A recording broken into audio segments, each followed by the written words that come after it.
Praise the Lord. कोई पहली बार आया हमारे बीच में? पहली बार? ओके, कुछ लोग पीछे बैठे, यहाँ पर एक भाई साहब है, बाकी सारे लोग हाँ तालियों के साथ स्वागत करें।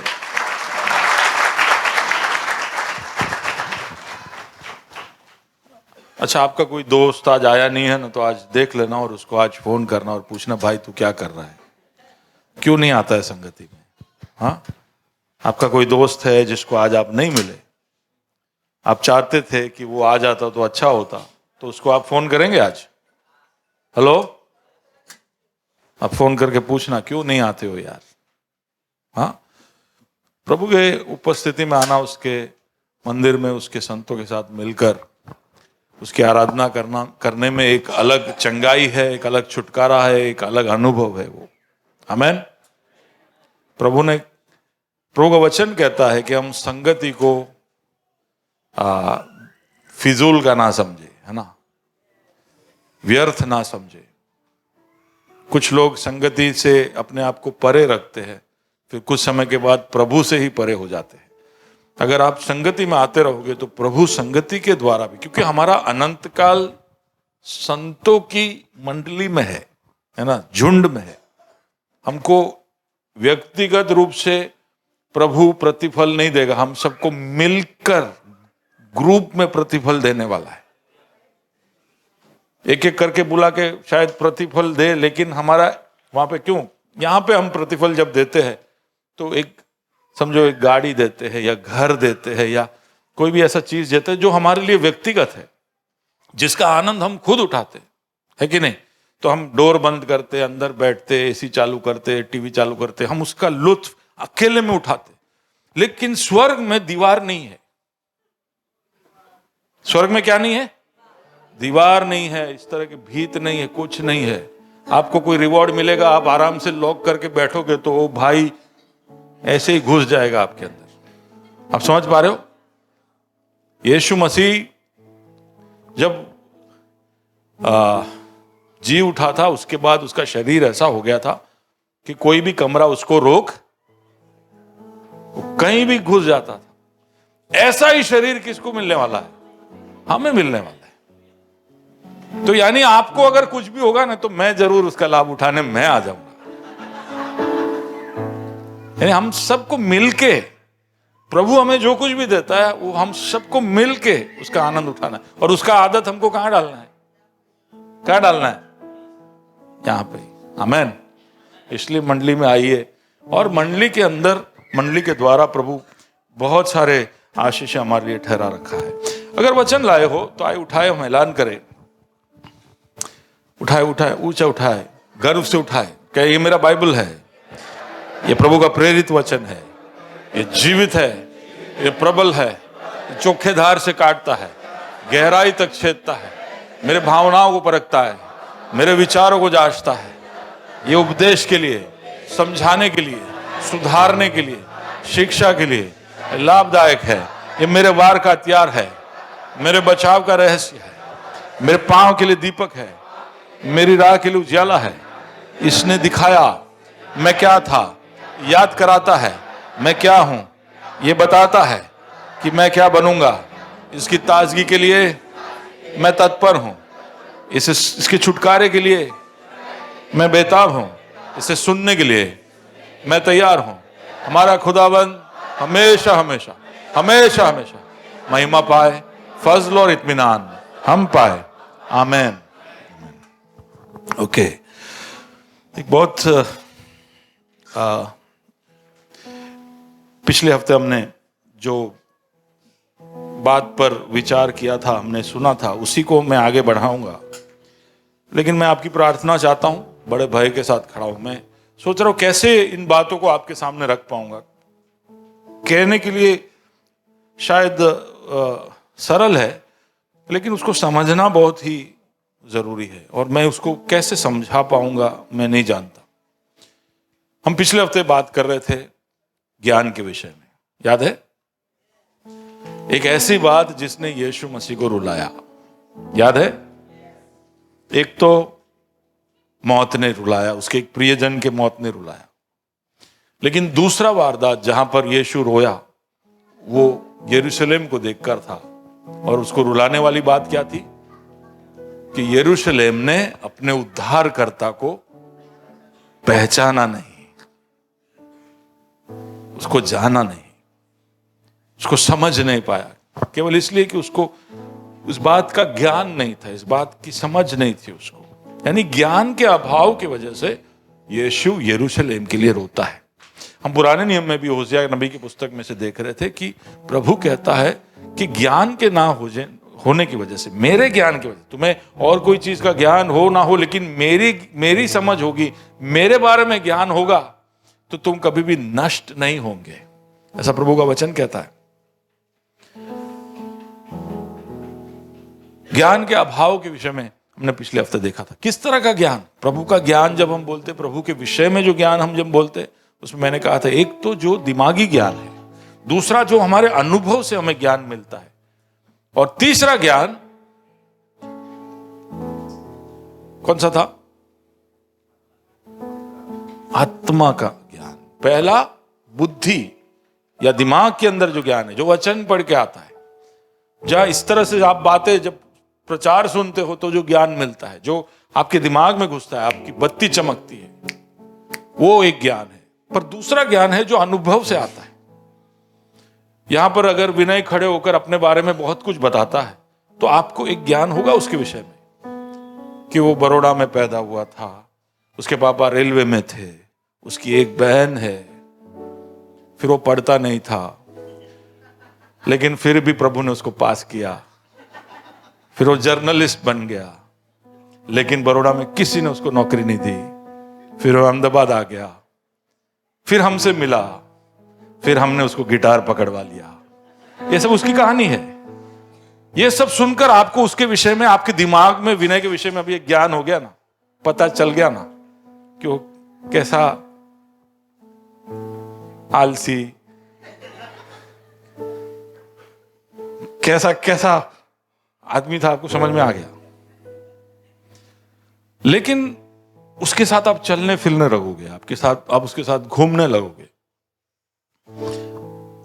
तो आपको पता चलेगा कि ये कैसा भी हो, ये कॉफी बहुत अच्छी जगह पे पीता है, ये कैसा भी हो, इसको हर पिक्चर इंग्लिश, हिंदी, कन्नड़, तमिल, मलयालम, तेलुगु, उसके सारे एक्टरों के नाम और उसके सारे डायलॉग मालूम है। वो हर वनडे 2020 क्रिकेट के सारे टेस्ट मैच देखता है, रणजी ट्रॉफी रिले नहीं होता, नहीं तो वो भी देखता। अब ये सब अनुभव से मुझे मिला है। लेकिन उसके साथ और रहोगे तो आपको पता चलेगा कि वो बड़े गहराई से प्रभु के साथ रिश्ता रखने वाला एक व्यक्ति है, और इसलिए वो जब आराधना लीड करता है तो वो हमें अनुभव होता है। आमीन। वो जब यहां पर आराधना लीड करता है तो हमारे दिल को वो छू जाता है। ये अनुभवी ज्ञान है जो हमें उसके विषय में प्राप्त होता है। तो दो तरह के ज्ञान है, एक तो बुद्धि पढ़ाई करके टेक्स्ट बुक में से मिलता है, दूसरा जो प्रभु के साथ से मिलता है। तो ये ज्ञान हमें प्रभु से प्राप्त करना चाहिए। बाइबल पढ़कर आप बाइबल यहोवा के विषय में, प्रभु के विषय में ज्ञान प्राप्त कर पाओगे, लेकिन उस सबसे बढ़कर यहोवा आपके साथ चलना चाहता है। वो आपके साथ आपके हर जीवन के हर पहलू में शामिल होना चाहता है। वो एक ज्ञान है जो आपको प्राप्त करना है। और वो मैंने कहा था कि आपके जीवन में जब आत्मिक अनुशासन होंगे, स्पिरिचुअल डिसिप्लिन, तो तब धीरे धीरे कर आप प्राप्त करते जाओगे। जब किसी से शादी होती है तो उसको मिलते हैं, उसको कई बार मिलते हैं, फिर सगाई होती है, फिर और मिलते हैं, लेकिन उसमें आपको सिर्फ दिमागी ज्ञान बढ़ता है, थोड़ा जज्बाती ज्ञान बढ़ता है, लेकिन जब आप उसके साथ रहने लगते हो तो वो ज्ञान अनुभव बन जाता है। ठीक है। तो प्रभु वही चाहता है कि तुम केवल दूर दूर से मुझे ना जानो, मुझे मेरे साथ चलो, मुझे इस तरह से अनुभव करो। लेकिन उससे भी गहरा एक ज्ञान है जो प्रभु कहता है, मेरा पवित्र आत्मा तुम्हारे आत्मा को छूकर मेरा और गहरा आभास आपको करवाएगा। वो है आत्मिक ज्ञान जो प्रभु देना चाहता है। क्यों हमको ये ज्ञान की जरूरत है? क्यों ज्ञान के बगैर प्रभु हमारे जीवन में शायद कार्य नहीं कर सकता? क्यों यरूशलेम के लिए यीशु रोया? कि क्यों यरूशलेम का ज्ञान जरूरी था कि यीशु उसे बचा सके? वो इसलिए कि हम सब की अपनी इच्छा शक्ति है, उसके ऊपर प्रभु हावी नहीं होता है। प्रभु कभी भी जोर जबरदस्ती नहीं करता, इसलिए हमें हमारी स्व इच्छा से उसके बचाव के लिए पुकारना पड़ेगा, उसके उपस्थिति के लिए मांगना पड़ेगा। प्रार्थना क्यों जरूरी है? हमें क्यों प्रार्थना करना पड़ता है? हम सोचते हैं ना कि प्रभु को सारा विषय मालूम है, तो फिर क्यों वो नहीं करता है? मैं रोगी हूं, उसे मालूम है, वो चंगा क्यों नहीं करता है? मेरी जरूरत वो जानता है, तो मुझे प्रदान क्यों नहीं करता है? क्योंकि इच्छा शक्ति है हमारी, जो उसको उसके दायरे का वो रिस्पेक्ट करता है, और वो चाहता है कि हम उसको बुलाए। वो कभी भी बिन बुलाए मेहमान की तरह नहीं आएगा। अब वो मेरे साथ, वो चाहता है कि हम उसको बुलाए, हम मांगे, और वो तभी हो सकता है जब हमें उसके बारे में ज्ञान हो, हम उसको जानते हो। आप किसी को भी आपके घर में बुलाओगे? कोई रास्ते में जा रहा है, आई जाए चल चाय फाफड़ा खाई जाइए, ऐसा नहीं बोलोगे। आप जिसको जानते हो, चर्च में भी आते हो, आप देखते हो, लेकिन जब कई हफ्तों तक आप उसको देखते हो तो फिर धीरे से हंसने लगते हो, फिर प्रेज द लॉर्ड बोलते हो, और फिर बोलते हो भाई घर पे आना। पहले ही थोड़ा सा हिचकिचाहट होता है कि नहीं? तो हम जब प्रभु को जानेंगे तभी हम उसको बुला पाएंगे। उस बात के लिए वो राह देखता है कि हम उसको जाने, हम उसको पहचाने, हमारे इच्छा से हम उसको हमारे जीवन में बुलाए। ज्ञान हमारे इच्छा शक्ति का इंजन है। भजन संहिता 1 में हमने देखा कि धन्य है वो जो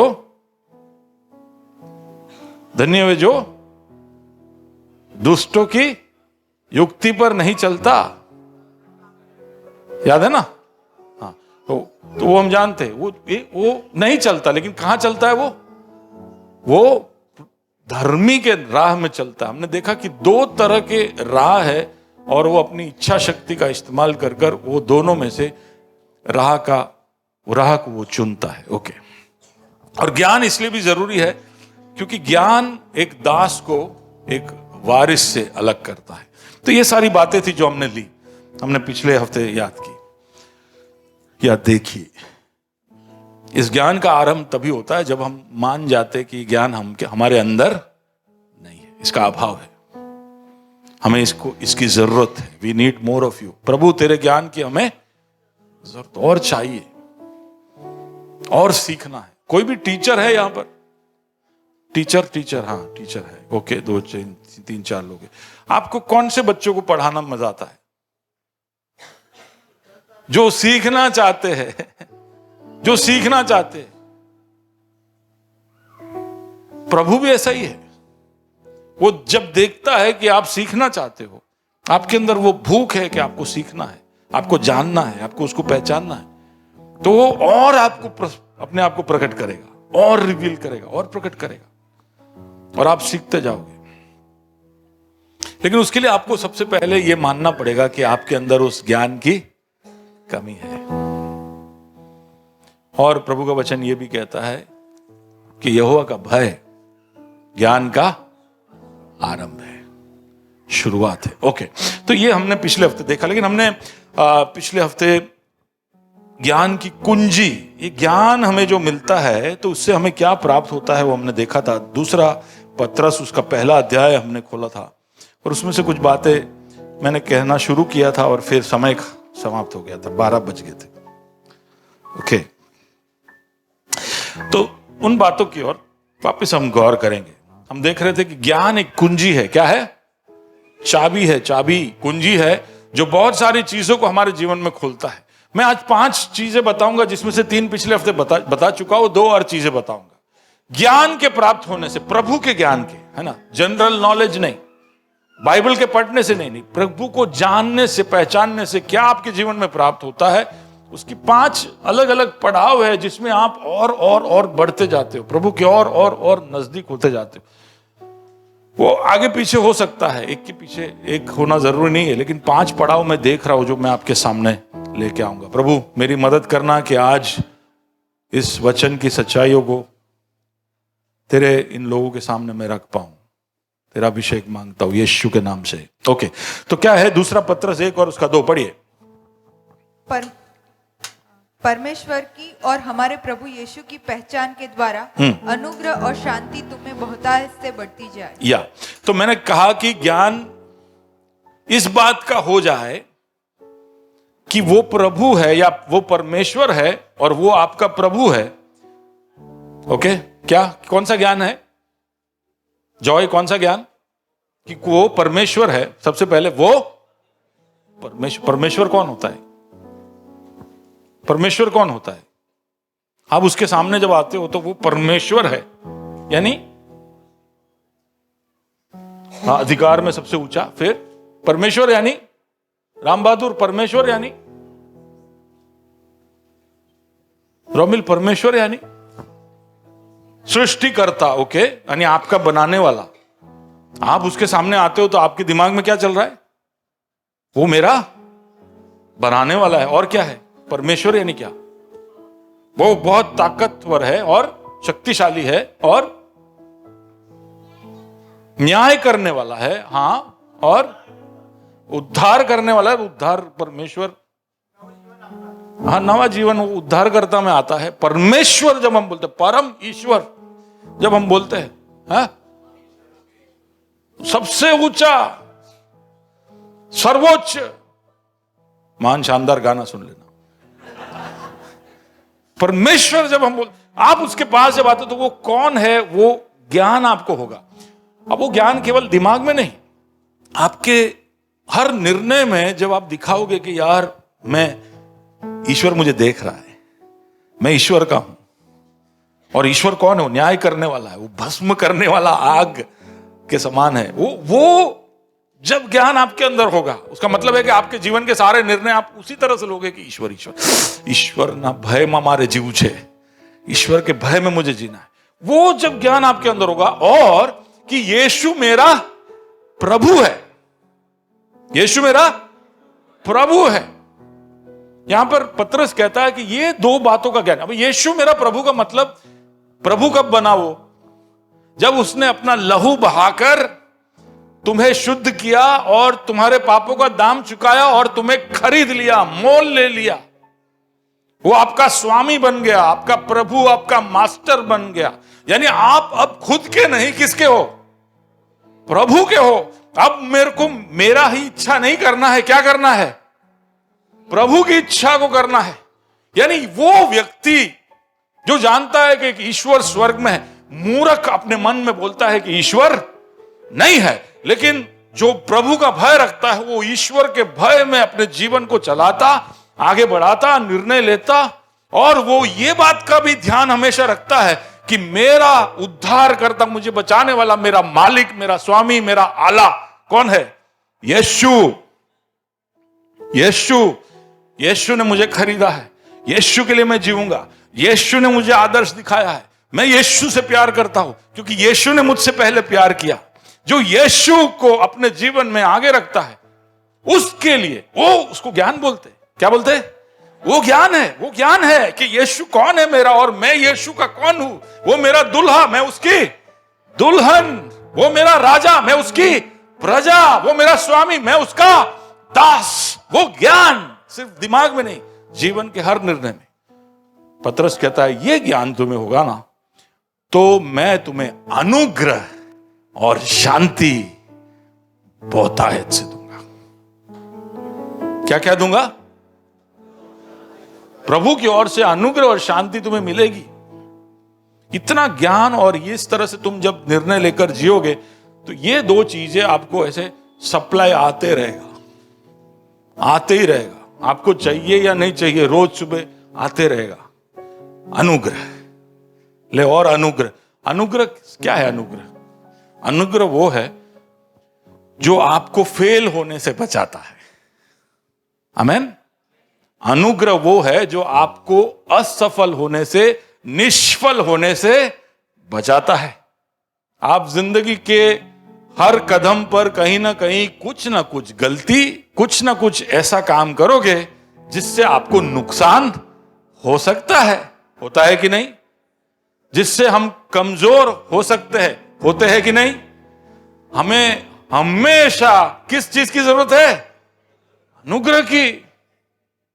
अभी आज आपके सामने खड़े होकर मैं प्रार्थना कर रहा हूं, मैं डर कर आपके सामने, कई बार मैं वचन बोलने खड़ा होता हूं तो ऐसा कोई प्रार्थना करता नहीं हूं, लेकिन आज मैं खड़ा हूं तो बड़े भय के साथ खड़ा हूं, इसलिए मैंने दुआ भी मांग ली कि प्रभु मेरी मदद करना। क्या था वो? मैं क्या मांग रहा था? अनुग्रह।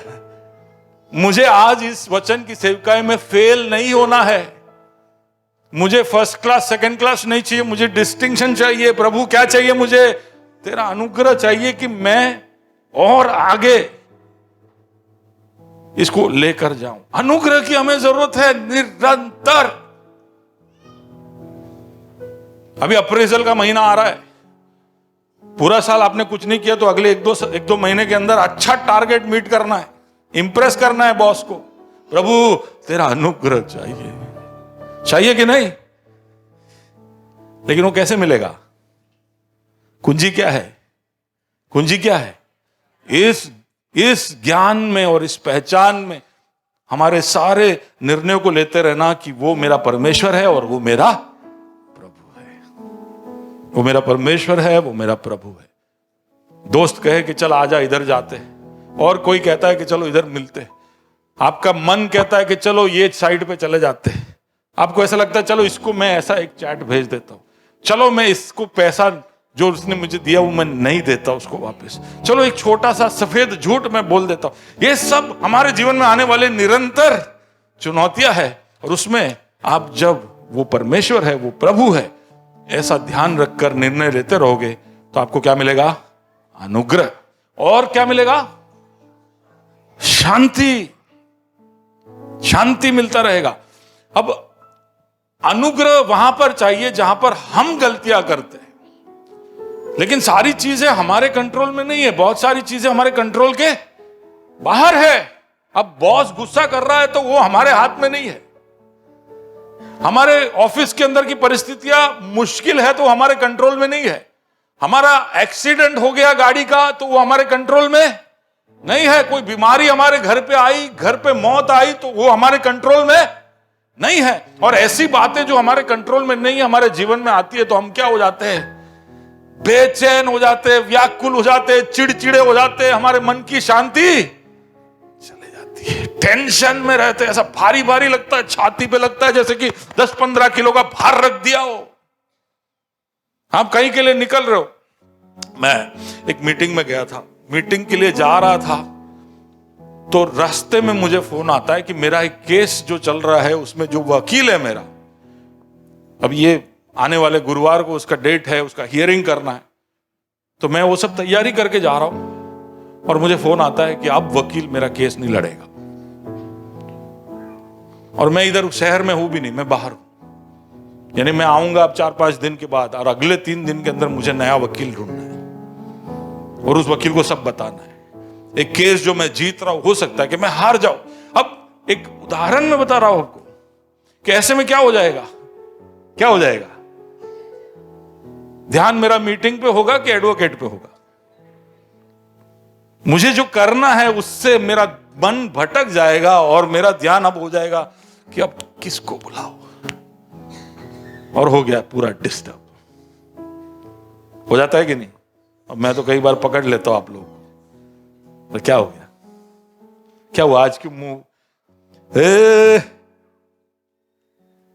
बोझे भारी जब कांधों को सजाए, चेहरा तेरा काहे उतरा रे। पूछता हूं कि नहीं ऐसा? बोझे भारी जब कांधों को सजाए, चेहरा तेरा काहे उतरा रे। तब याद क्या करना है? सबसे भारी बोझ उठाया था यीशु ने, हाथ तेरी और वो बढ़ाए। तू फिक्र ना कर प्यारे, तू फिक्र ना कर प्यारे। बहुतायत से क्या देता है वो? शांति। क्या देता है? शांति।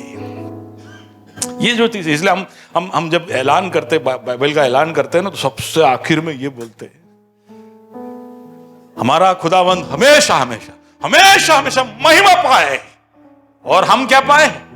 फजल और इत्मीनान। हमें इसकी रोज जरूरत है। आपको सुबह बोर्नवीटा, दूध, चाय, कॉफी कुछ ना मिले, लेकिन आपको यह जरूर रोज मिलना चाहिए। क्या है? फजल और इत्मीनान, अनुग्रह और शांति। अब ये बहुतायत से मिलेगा कब? जब आपका ज्ञान प्रभु के विषय में होगा कि वो मेरा परमेश्वर है और वो मेरा प्रभु है। ये था स्टैंडर्ड 1। अब इससे आगे, यहां पर आप शायद बालक के समान हो, तो इससे आगे अब आपको ज्ञान केवल वो कौन है, वो आपके लिए क्या है, उससे बढ़कर जब आपका ज्ञान ये बात का हो जाएगा कि उसको मुझ में रुचि है, केवल बचाने तक नहीं, उससे बढ़कर उसका मेरे लिए एक उद्देश्य है, उसको मेरी जरूरत है। वो अगला कलम, वर्स 3 क्या लिखा है? क्योंकि उसकी ईश्वरीय सामर्थ्य ने सब कुछ जो जीवन और भक्ति से संबंध रखता है हमें उसी की पहचान के द्वारा दिया है, जिसने हमें अपनी ही महिमा और सद्गुण के अनुसार बुलाया है। ओके, या क्या उसके विषय में क्या लिखा है? उसने बुलाया है। सब बोलिए, बुलाया है। उसने मुझे बुलाया है। पहला था कि उसने मुझे बनाया है, उसने मुझे बचाया है। उसने मुझे बनाया है, उसने मुझे बचाया है। अब है उसने मुझे बुलाया है। अच्छा जा रहा है यार। ब बनाया, बचाया, बुलाया। उसने मुझे बुलाया है, यह है नेक्स्ट लेवल का ज्ञान। और उसका मतलब, उसका कॉलिंग है मेरे पे, उसको मेरी जरूरत है, उसका मेरे लिए कुछ प्लान है। मेरे को बचा के उसने छोड़ नहीं दिया बच्ची को, चल निकली जाए। हॉस्पिटल हमको बचा लेता है, फिर बोलता है चलो साहब डिस्चार्ज ले लो, जत्ता रहो, खाट खाली करो, जगह खाली करो साहब। यहाँ अच्छा कितना भी हॉस्पिटल हो, वहां पे आप चंगे हो जाओ तो फिर वो लोग आपको वहां पे नहीं रखेंगे। तो वहां पर वो बचाने वाला काम करते, वहां पर उसका रिश्ता खत्म हो गया। लेकिन यीशु आपको केवल एक पेशेंट, मरीज के जैसे नहीं देखता। यीशु आपको केवल ऐसा ही नहीं देखता कि इसको बचाने की जरूरत है, बचा लो, काम खत्म, चलो इसको रिलीज, नेक्स्ट नेक्स्ट, ऐसा नहीं कहता। उसको आप में रुचि है। वो आपको ठीक करने के बाद आपको देखता, बोलता है आने डिस्चार्ज ना आपता, इसको इधर हॉस्पिटल में घुसा दो, इसको यहीं लगा दो काम पे। और बहुत मरीज है बाहर जो ठीक हो जाए, उनको इधर ही रिक्रूट करो। तो वो ज्ञान आपके अंदर जब आता है, तब उसके साथ जुड़ी बहुत सारी बातें वहां पर है। अब आप जब पहली बार ये सब पढ़ोगे ना, तो आपको कुछ पल्ले ही नहीं पड़ेगी। मैं सच बोलता हूं, मेरे को ये वचन समझने में कम से कम 1.5 से 2 घंटा लगा। उसको ऐसा लिखा है, ऐसा वाल के, उसको ऐसा सीधा करके, उसको ऐसे अरेंज करके, फिर उसको आगे पीछे करके, आगे समय लगता है। और हम बाइबल कैसे पढ़ते हैं? बाजू वाले को बोलो, हाँको, स्लो डाउन, वाहन धीमे हाँको, ऐसे बोलते हैं? ऐसे बोलते हैं? मेरे को याद नहीं आ रहा है पंकज, क्या? हाँ, वाहन धीमे हाँको। बाजू वाले को बोलो। अच्छा, इतना सब बोल नहीं पा रहे तो बोलो VDH, #VDH, वाहन धीमे हाँको। थोड़ा स्लो करो, धीरे से पढ़ो। बाइबल समझना है तो आपको क्या करना पड़ेगा? बाजू वाले को बोलो स्लो स्लो स्लो। आप जल्दी जल्दी बाइबल पढ़ोगे, और हम सब जल्दी में पढ़ते क्यों? क्योंकि हम रेस दौड़ रहे। क्योंकि तिमोथी में लिखा है कि उसने एक बहुत अच्छी रेस दौड़ी। He ran the race। कौन सा रेस? ये बाइबल पढ़ने वाला रेस। यो मेरे चरवा स्पीड में। रुक के जब पढ़ोगे नहीं ना, तब तक आप इसको नहीं समझ पाओगे, क्योंकि ये हर जगह पर इसमें गहराई है। अब यहां पर ऐसा लिखा है कि आपको जब ज्ञान होगा कि उसने आपको बुलाया है, उसका मतलब है कि उसको आप में रुचि है, उसने आपको एक उद्देश्य के लिए बुलाया है। अगर दिनेश को उसने बुलाया है, अगर रमेश को उसने बुलाया है, अगर मालकम को उसने बुलाया है, तो प्रभु को उस बुलाहट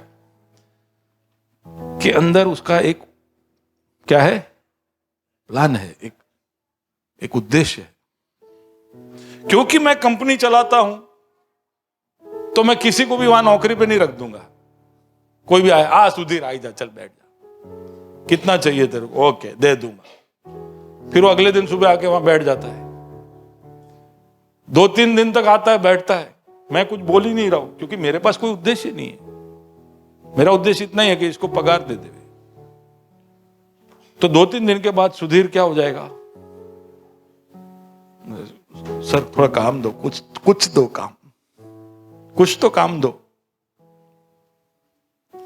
हम जानते हैं कि किसी को भी हम इस तरह से नौकरी में रखते जब तक कि उसके लिए हमारे पास एक पूरा प्रोफाइल हो। कॉर्पोरेट लैंग्वेज में बोले तो KRA। जब तक करा नहीं होता तब तक हम किसी को लेते। प्रभु भी ऐसा ही है। आपको बचाया तो विकी उस बुलाहट के अंदर, यानी उसको उस बच्चा बनाने और बचाने के बाद अब उसका एक बुलाहट भी है आपके लिए, और वो चाहता है कि वो आपका कहीं ना कहीं उसके बड़े कार्य के अंदर आपका इस्तेमाल करे। इस प्रभु का बड़ा कार्य, उसका नाम है मिसियो दे। क्या है इसका नाम? मिसियो दे, द मिशन ऑफ गॉड।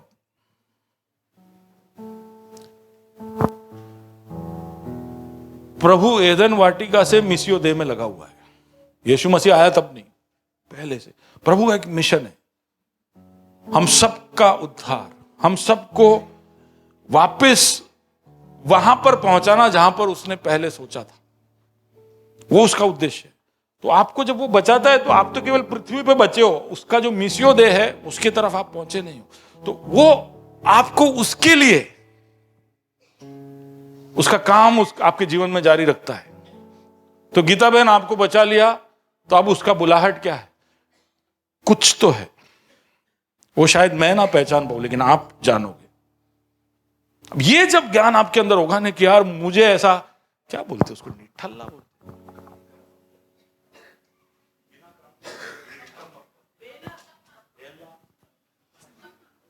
मन में से निठल्ला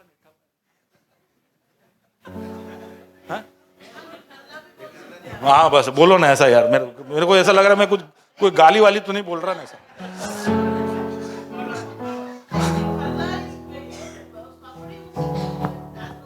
हाँ ऐसा मैं निठल्ला, हाँ ये कितना भारी शब्द है ना। मेरे को कब से मेरे मन में आ रहा, प्रभु का आत्मा बोल रहा है बोल तू निठल्ला। मैं बोला यार गाली तो नहीं है ये, मुझे ख्याल नहीं आ रहा है।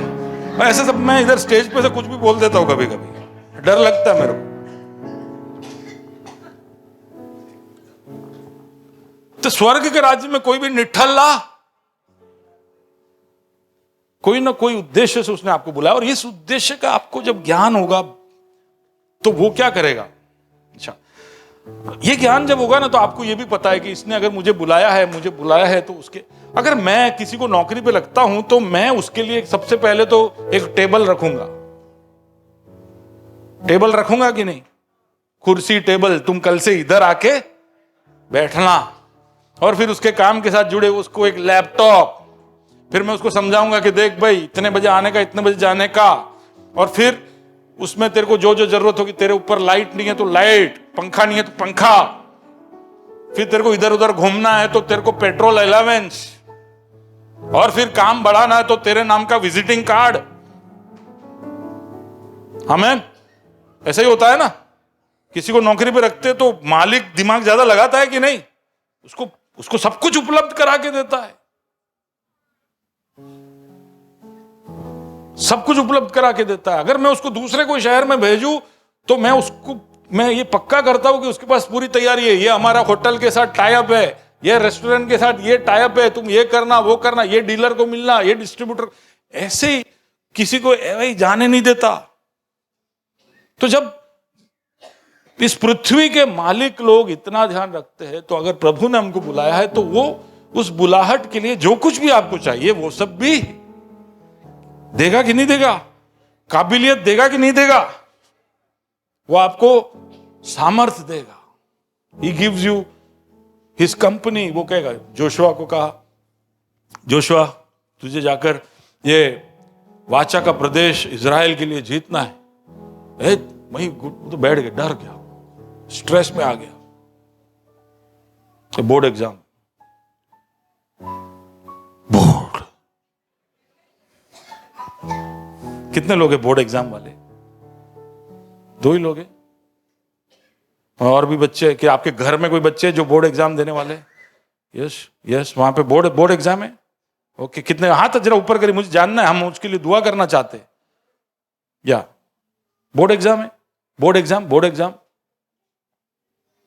है, किसी का है बोर्ड एग्जाम? ओके, तो मुझे याद कराना प्लीज, बोर्ड एग्जाम वालों के लिए हम प्रार्थना करें। कल से शुरू हो रहा है। कैरन बोले यस, अब मैं पास हो जाऊंगी। प्रार्थना, इतने 150 लोगों का प्रार्थना जब मेरे ज्ञान के साथ जुड़ेगा तो चमत्कार तो होगा ही। आमीन। वाह, तू आमीन भी बोल रही है। विश्वास हो तो कैरन के जैसा हो जा, वरना ना हो। कहां थे हम? तो हम ये जानते हैं कि अगर किसी ने किसी को बुलाया है तो उस बुलाहट के पीछे जो भी जरूरत होगी, जो क्षमता चाहिए, जो ताकत चाहिए, जो प्रेजेंस। यहां जोशुआ के बारे में बात करते हैं। जोशुआ डर गया, बैठ गया, अरे मेरे से हिला नहीं जा। आपको वहां पे ऐसा लिखा नहीं है कि जोशुआ बैठ गया, लेकिन वहां पर यहोवा खुद आ जाता है उसको हिलाने के लिए। उसको पहले बोलता है, चिंता मत कर जोशुआ, मैं तेरे पिताओं का परमेश्वर हूं, मैंने उनको जो वादा किया है ना वो मैं पूरा करूंगा। तो योशुआ हिलता नहीं, मन में सोचता है वादा उनको किया, मेरे को क्या है।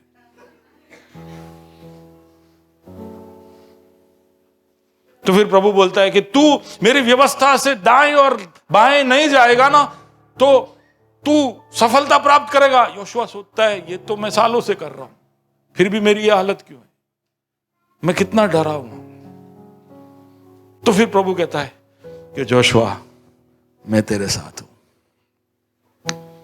अब जब ट्रिपल डोज मिला, वादा भी है, विश्वास योग्यता भी है और उसका खुद का उपस्थिति है, जोशुआ खड़ा हो जाता है, बोलता है चलो युद्ध करने, और वाचा का प्रदेश इस्राएल के लिए जीतता है। आमीन। तो हमें ये भरोसा जब हो जाए कि जिसने हमें बुलाया है वो हमारे इस बुलाहट के साथ जुड़ी हुई सारी बातें हमें देगा, तो वही नहीं, अब उसका उद्देश्य उसने वहां पर बताया है। एक और बार पढ़ना भूमि।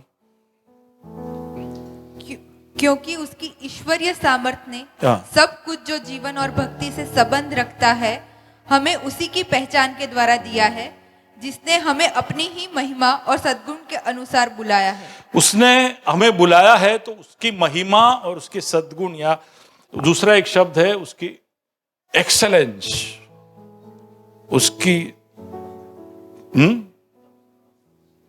उसके ना, he has called us for his excellence, उसके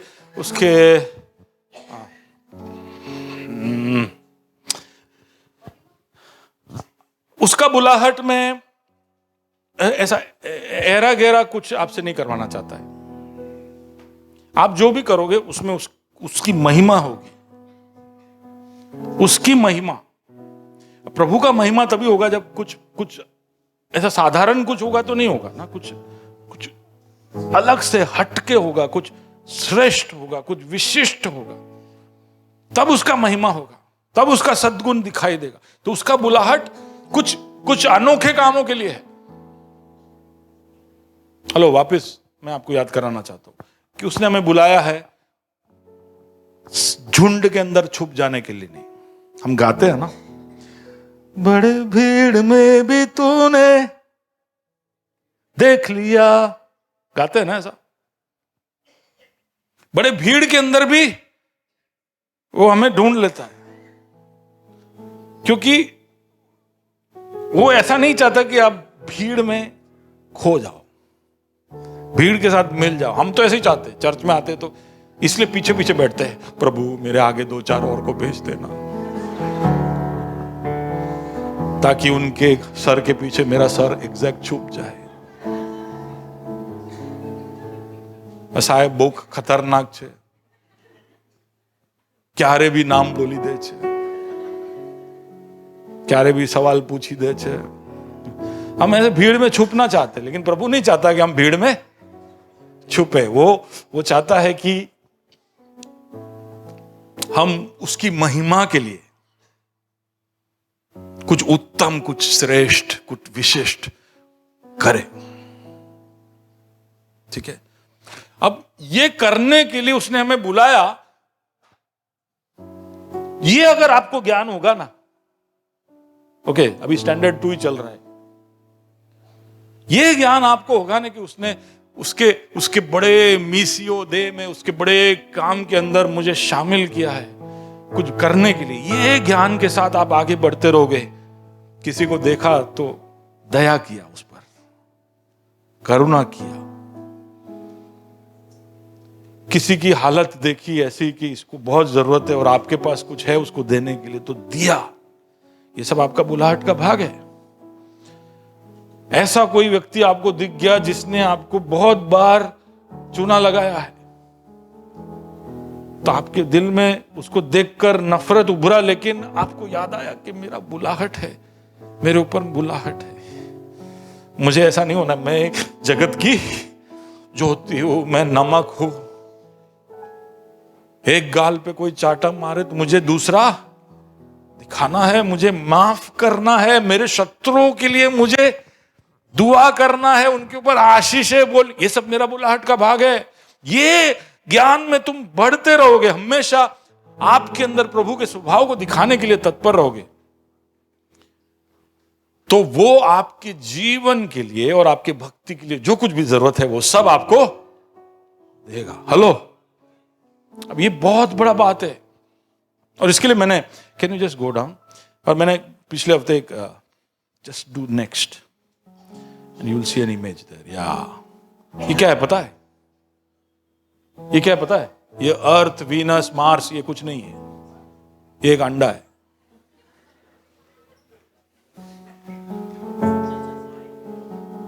ये अंडा है। हम सब एक दिन ऐसे थे, सब एक जैसे लगते थे, तो अभी कद अलग हो गया है। अब मेरी जोनू बार बार आके मेरे को बोलती है, दादा I want you to pray for me. मैं बोला क्या हो गया? Please pray that my height becomes 5 feet 7 inches. I don't want to be so short. I want to be tall. लेकिन Jonu, once you were like this, and all the aspirational people were also like this. Jenny was also like this. उसका competition jenny के साथ है, मेहर जेसिया के साथ नहीं है। उसका कंपटीशन ये, पर हम सब ऐसे ही थे। विनय, तू भी ऐसे ही था। निठल्ला जब वडोदरा में घूम रहा था, उससे पहले तो ऐसा था, और मैं भी ऐसा ही था। हम सब ऐसे थे। अब इसको देख के टेंशन हो जाता है कि इसको हाथ कैसे दे, पांव कैसे दे, इसका फीचर कैसे होगा, इसको आंख कैसे आएगा। पर कोई टेंशन की जरूरत है नहीं है, क्योंकि इसको क्या बनना है, इसके अंदर इसका इंफॉर्मेशन है। समय जब जाएगा, सही वक्त आएगा, तो इसको आंख भी आएगा, नाक भी आएगा, कान भी आएगा, हाथ भी आएगा, बाल भी आएगा। और जितना सोनोग्राफी लोगे आपको लगता रहेगा आ तारा जेवी देखा है, आ महाराज जेवो देखा है, आ तारा जेवी देखा है। कंफ्यूजन पूरा। पैदा होने के बाद भी माँ बोले महाराज जी, माँ बाप बोले ना, उसमें 4-5 लोग आके बोलते ना तारा जी। पहले 4-5 दिन तो बिजी इसमें रहते हैं किसके जैसा दिखता है, पर वो खुद के जैसा ही दिखता है। लेकिन ये सारा इंफॉर्मेशन किधर है? इसके अंदर है, इसके अंदर ही है। ठीक उसी तरह प्रभु का वचन कहता है कि जीवन और भक्ति के लिए तुम्हें जो कुछ भी चाहिए वो तुम्हें पहले से दिया गया है, लेकिन उसको रिलीज करने के लिए उसका कुंजी क्या है कि तुम्हें ध्यान होना चाहिए कि आप एक बड़े सेना के भाग हो। आप एक बहुत बड़े किंगडम, एक बहुत बड़े राज्य के गवर्नमेंट के सदस्य हो। आप एक राज्य दूत हो, आप उसके प्रतिनिधि हो, आप उसके काम के हो। यह ज्ञान जब आपको होगा तो वो जो ज्ञान है वो आपके जीवन की जरूरत की सारी चीजों के लिए धीरे धीरे चाबी खोलता जाएगा, उस ज्ञान में बढ़ते जाओ। नहीं, उसका मतलब क्या है कि आप प्रभु का काम करते जाओ, प्रभु आपका काम।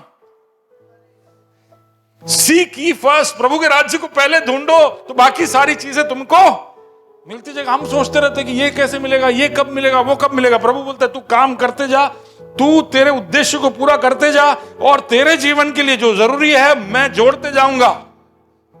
उसके लिए अलग से दुआएं करने की जरूरत नहीं है, वो इस तब याद कर देने का, ये याद करने का कि मैं पहले ऐसा था लेकिन आज मैं ऐसा हूं। ठीक उसी तरह आत्मा में भी मैं धीरे धीरे बदलते जा रहा हूं, महिमा से महिमा की ओर। आमेन, आमेन। ये ज्ञान जब आपको होगा तब आपके जीवन और भक्ति के लिए जो कुछ आपको चाहिए वो रिलीज करेगा। All things for life and godliness, ऐसा इंग्लिश में लिखा, all things for life and godliness.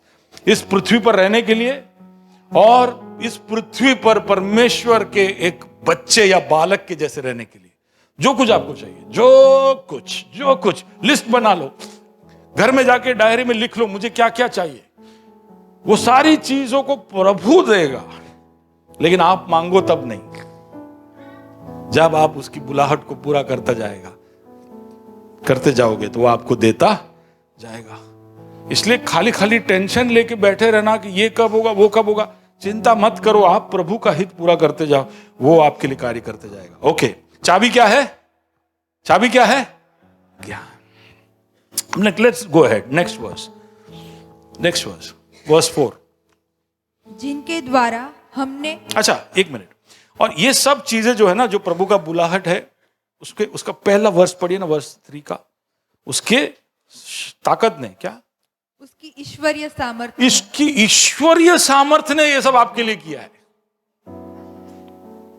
ईश्वरीय सामर्थ्य ने, यानी ये जो आपकी जीवन की जरूरत, भक्ति की जरूरत, ये सब जो चीजें मैं अभी बोल रहा था वर्ष 3 में, उसमें जो कुछ उसने आपके लिए ठहराया है ना, वो उसने अपने ईश्वरीय सामर्थ्य से ठहराया है। उसका मतलब है कि दुनिया का दूसरा कोई ताकत उसको हिला नहीं सकता है।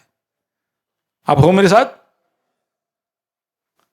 पास्टर आप बोल रहे बुलाहट है, वो देगा, ये देगा, बोले वो देगा क्योंकि उसने अपनी ईश्वरीय सामर्थ्य से उसको आपके जीवन में लॉक कर दिया है। अब वो कोई नहीं हटा सकता है।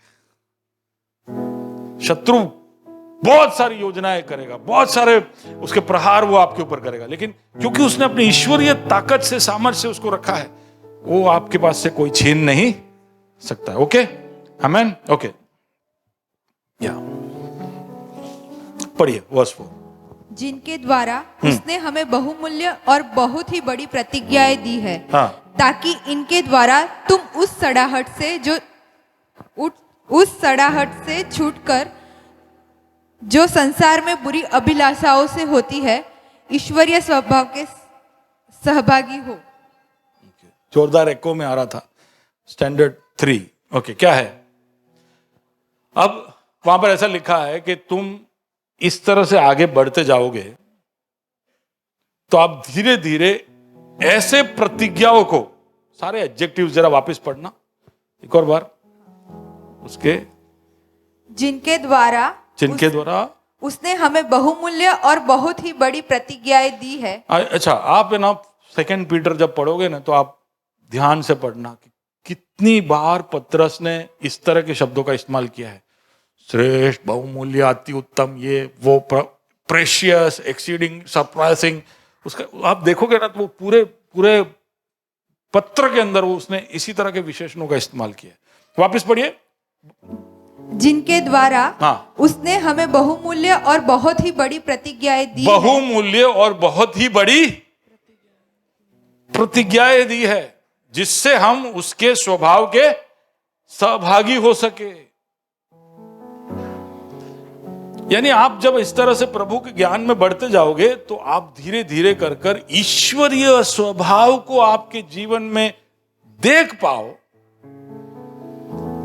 ऐसे प्रतिज्ञाओं को इधर उधर पालोगे, द प्रॉमिसेस ऑफ गॉड, इधर उधर, कि तुम सांप को उठाओगे और वो तुम्हें डसेगा नहीं, तुम जहर पी लोगे और तुम्हें कुछ होगा नहीं, तुम दुष्ट आत्माओं को डांटोगे और वो भाग जाएंगे। ये सब प्रतिज्ञा है हमारे लिए। तुम रोगियों पर हाथ रखोगे और चंगे हो जाएंगे। हम प्रार्थना कर रहे हॉल में बैठ के घुटनों में, प्रभु उतारा दान मने आप, प्रभु उतारा सामर्थ मने आप, प्रभु मेरे को ताकत दे कि मैं जब जाऊं प्रार्थना करूं ये सब हो। प्रभु का वचन कहता है कि तुम उसके ज्ञान में बढ़ते जाओगे तो ये सारी प्रतिज्ञाएं तुम्हें मिल जाएगी। इस हद तक के ईश्वरीय दिव्य स्वभाव, ऐसा काम जो केवल ईश्वर कर सकता है, ऐसे कार्य के लिए वो आपके लिए रास्ते खोलेगा। यानी कि यीशु मसीह इस पृथ्वी पर था तो उसने किस तरह के कार्य किए, ऐसे कार्य हमारे द्वारा होंगे और होते भी है।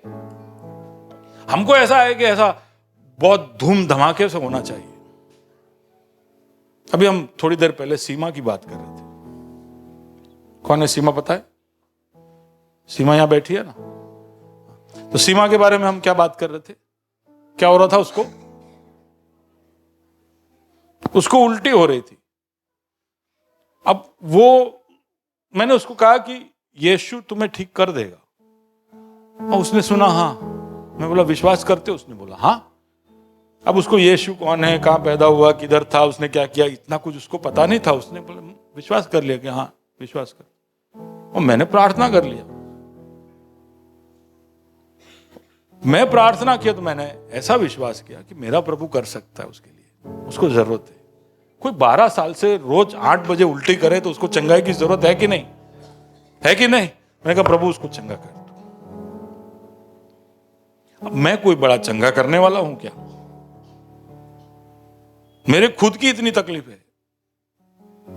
ऐसा होता तो मुझे चंगा हो जाना चाहिए था, खुद पर रोज सुबह उठ गए ठीक हो जाए, ठीक। ऐसा कुछ नहीं, मैं खुद बीमार होकर घूम रहा हूं, इधर उधर तकलीफें है, लेकिन इसकी बीमारी को देखो, प्रभु प्लीज सीमा पे दया कर। विश्वास से प्रार्थना किया, हो गया।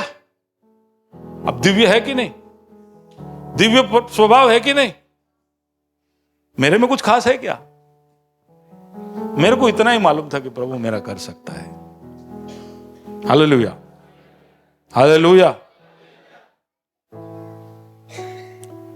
मुझे मालूम है कि विश्वास करने वालों के द्वारा यह सब संभव है। विश्वास करने वाला वो परमेश्वर है, वो प्रभु है, उसकी बुलाहट मुझ पे है, ये सब जानता है और ये ज्ञान में वो आगे बढ़ता है। अगर आप भी प्रार्थना करोगे तो ऐसी चीजें आपके चारों ओर होने लगी। आप में से कितने लोग कह सकते हैं कि मैंने दुआ किया है किसी के लिए और प्रभु ने उसको ठीक कर दिया? हुआ ऐसा? ठीक कर दिया। मुझे खुद को विश्वास नहीं हो रहा था लेकिन हो गया। वो जब लौट के आए तो मैं खुद चौंक गया था, क्यों हुआ ऐसा? मेरे को तो हर संडे होता है, वो लौट के आता है, बोलते कभी कभी बहुत बोले मेरा आधार को, मेरा फाइल वो लोग बढ़ा नहीं रहे। मैं सोच रहा हूं कि यार हाउसिंग बोर्ड का फाइल के लिए अभी मैं क्या दुआ करूं? अपना तो कोई कांटेक्ट भी नहीं उधर, नहीं तो बोल दोगे परमार साहब फाइल अगर वधारो, कुछ नहीं। मैं बोला प्रभु अगले हफ्ते जब वो लौट कर आए तो फाइल के बारे में अच्छी खबर सुनाए। अगले हफ्ते आके बोलते thank you file, thank you. Hello, ये क्या है? ये तो मेरा उदाहरण, मैं माइक लेके खड़ा हूं इसलिए मेरा उदाहरण दे रहा हूं, लेकिन मैं जानता हूं कि आप सबके पास ऐसी कहानियां हैं। नहीं है तो हो जाएगी। बाजू वाले को बोलो तू निठल्ला बोल के छोड़ नहीं देना, निठल्ला नहीं है। हाँ, कुछ लोग अचानक निठल्ला बोल के छोड़ दिए। तू निठल्ला नहीं है, तेरे द्वारा प्रभु अद्भुत कार्य करेगा। ईश्वरीय स्वभाव तेरे अंदर से दिखेगा। पहले शताब्दी के कलीसिया ने जैसा किया वैसा तू करेगा।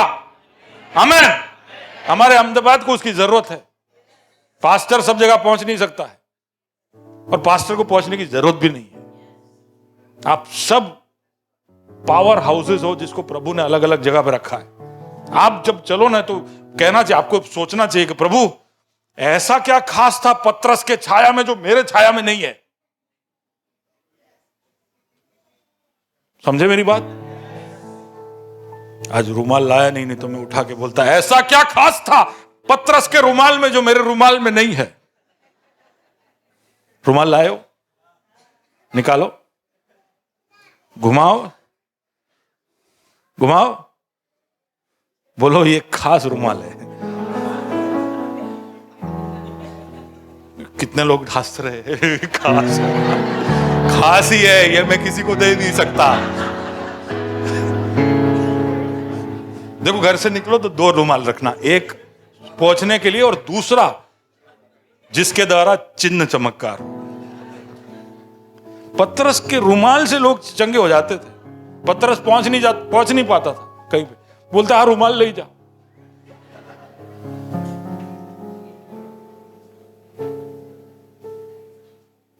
तो ऐसा आपके द्वारा चाहते हो, ऐसा सब हो शिल्पी? आपके पास रुमाल नहीं है तो और कुछ है, हाथ में उठाओ। पेन है, ये पेन के द्वारा शिल्पी बोलते मैं पहुंच नहीं पा रही हूं, ये पेन ले जाओ बोले। हमारे इधर चेनिया भाई हमेशा तेल लेके आते, चर्च में आते ना तो तेल लेके आते, पैराशूट का छोटा डब्बा 5 रुपए वाला साथ में लेके आते हो। निकलते वक्त बोलते पास्टर ये पैराशूट पे दुआ करो। ना मेरे में कुछ खास है, ना पैराशूट में कुछ खास है, ना उसके अंदर के नारियल के तेल में कुछ खास है। खास क्या है पता है? चीने भाई का विश्वास और प्रभु का सामर्थ्य। बोलता है कि पास्टर आप प्रार्थना करके दे दो, और वो बेचारा सुबह से शाम तक 3:30 बजे सुबह उठ जाते वो लोग, रोटी वोटी सब बना के 6 बजे काम पे निकलते, रात को 5-6 बजे तक खेत में काम करते रहते। हमेशा एक चीज पक्का मुझे बोलते जाते, तो बोले पीठ दुख रहा है, वजन उठा के काम कर करके पीठ दुखता है। बोलते जब मेरे को बहुत दुखता है ना तो मैं ये तेल निकालता हूँ, यीशु के नाम में तेल मल लेता हूँ, मैं ठीक हो जाता हूँ। आमीन। ये सब कहां हो रहा है? अहमदाबाद में हो रहा है। ये आप भी कर सकते हो, विजय आप भी कर सकते हो। आपको पूछना चाहिए प्रभु से कि ऐसे काम क्यों नहीं हो रहे। ये सब पढ़ने के लिए है कि अनुभव के लिए भी है? इसका सिर्फ दिमागी ज्ञान जरूरी है कि ये मेरे अनुभव में भी आना चाहिए। प्रभु को कहना चाहिए प्रभु तेरे आत्मा से तू मुझे ऐसा छू, तू मुझे ऐसा बदल कि ये सारे कार्य मेरे मोहल्ले में होने चाहिए, मेरे रिश्तेदारों के बीच होना चाहिए। आमीन। पर उसके लिए मुझे ज्ञान में बढ़ना पड़ेगा, ताकि तेरे बड़े और खास बहुमूल्य प्रतिज्ञाओं को, ऐसे हम ट्रेजर हंट में निकलते तो नई नई चीजें दिखते जाती है, ऐसे प्रभु के ज्ञान में बढ़ते जाओगे तो ऐसी ऐसी चीजें मिलेगी जो दिव्य चरित्र और स्वभाव को दिखाएगा। आमीन। लेकिन उसके लिए क्या करना पड़ेगा? ज्ञान में बढ़ना पड़ेगा, स्टैंडर्ड 3 पास करना पड़ेगा। ओके, जल्दी से मैं बाकी 2 पॉइंट भी बोलना चाहता हूं। उसके लिए हम एफेसियों की पत्री खोलेंगे, एफेसियंस चैप्टर 1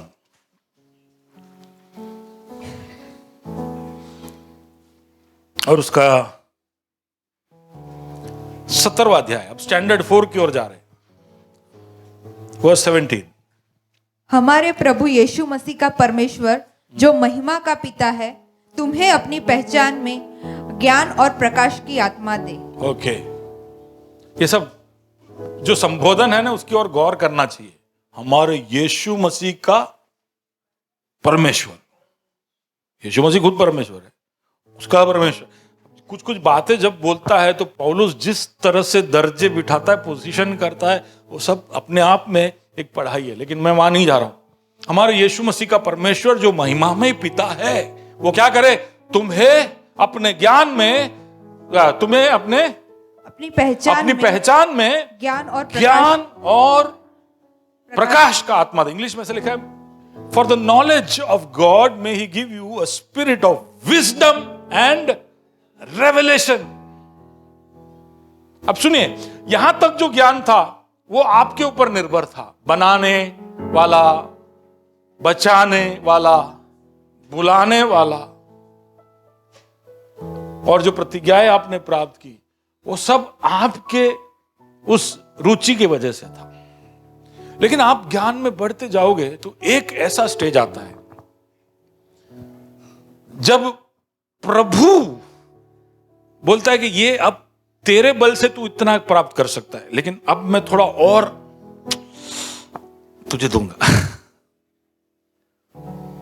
अब मैं कुछ खोलने जा रहा हूं। देखिए, विजडम और रेवलेशन ऐसे इंग्लिश के दो शब्द है। वहां पर ज्ञान लिखा है लेकिन ज्ञान की जगह बुद्धि है वहां पर, विजडम और रेवलेशन। ये दो शब्दों का अर्थ मैं समझाता हूं।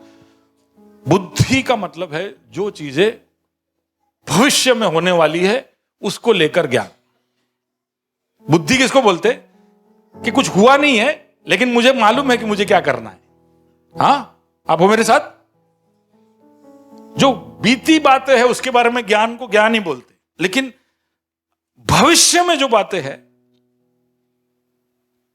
कि कल बॉम्बे स्टॉक मार्केट गिरने वाला है तो मैं मेरे शेयर बेच देता हूं, वो बुद्धि है, वो भविष्य का ज्ञान है, उसको बुद्धि बोलते।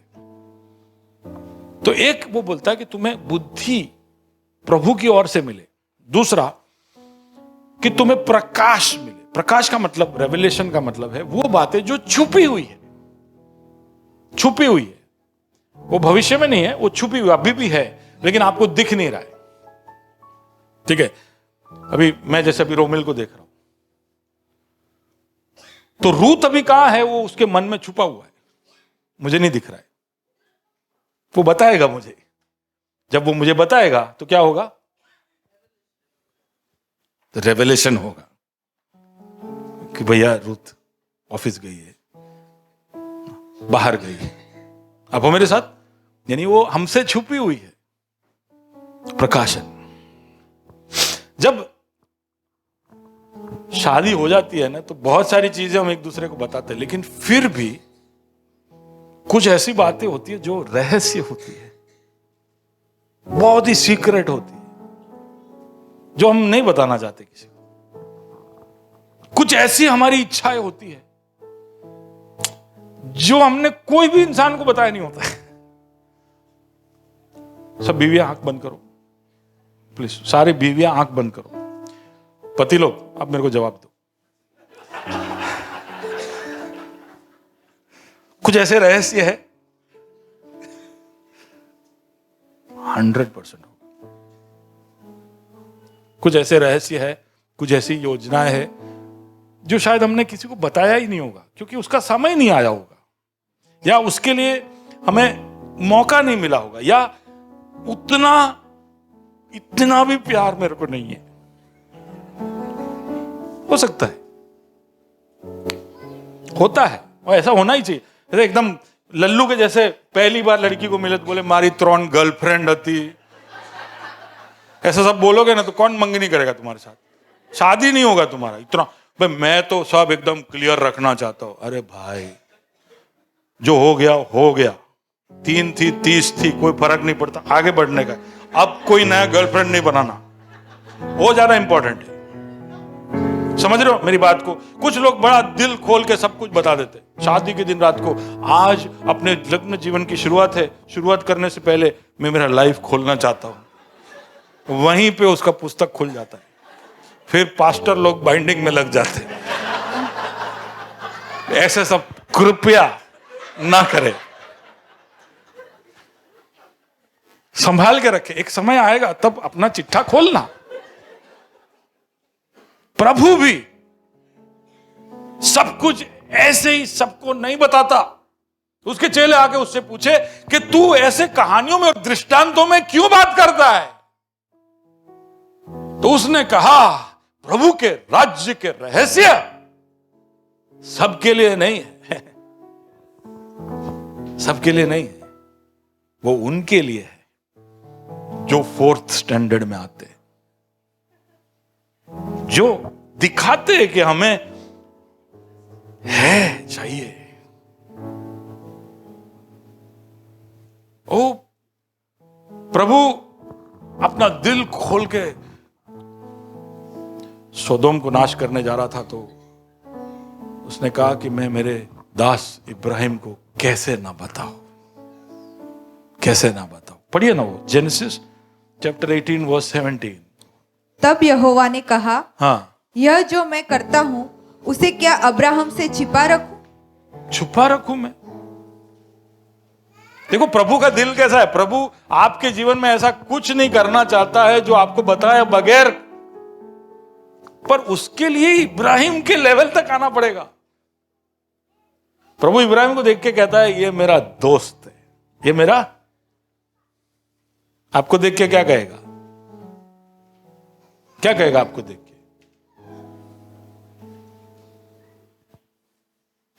जवाब आप ही दो, स्टेज से बोल के, मैं बिगड़ना नहीं चाहता। प्रभु आपको देख के क्या कहता है आप जानते हो।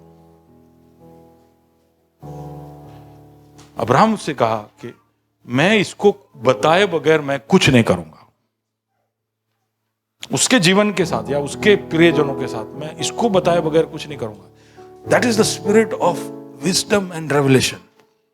यहां पे प्रभु अब सामने से इंटीमेट हो रहा है, इंटीमेट हो रहा है। वो आपके करीब आ रहा है। वो चाहता है कि अब मेरी योजना है तुम जान लो, मेरा जो प्लान है वो तुम जान जाओ। ये भविष्यवाणियां सब क्यों करता है वो?